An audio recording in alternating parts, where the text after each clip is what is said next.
Princess, nag-worry ako sa'yo kanina. Hindi ka na nakapasok sa first class mo. Oo nga. Ano ba nangyari sa'yo? Tinulungan ko kasi si Mama na alagaan si Libby. Kawawa naman kasi. Bakit ka naman maaawa dun? Kasalanan niya yun. Dapat hindi siya naglasing. Hanggang ngayon kasi hindi niya pa rin matanggap yung nangyari. Princess, oo, nakakaawa si Libby. Pero kung tutusin, hindi ko na concern yun. Kung hindi niya tumatanggap, problema na yun. Princess, ikaw ang iisip ko. Paano mo i-handle ang lahat ng bagay na to? Naiintindi ko na lang si Libby. Mahalaga rin kasi siya kay Mama eh. Tsaka, naisip ko rin si Ma'am Sherlyn. Naging mahalaga sa akin si Ma'am Sherlyn at mahal niya rin si Libby. Ayun ako naman.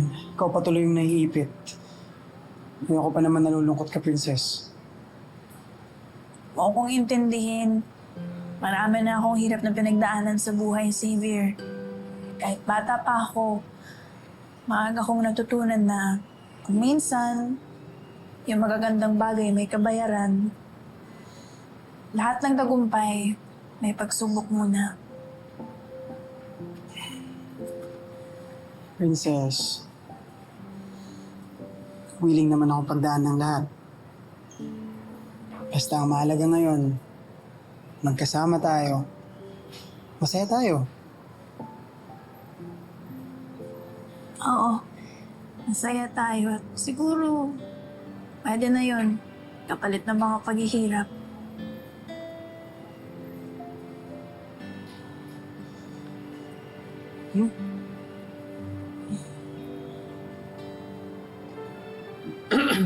Excuse me. Dito ako.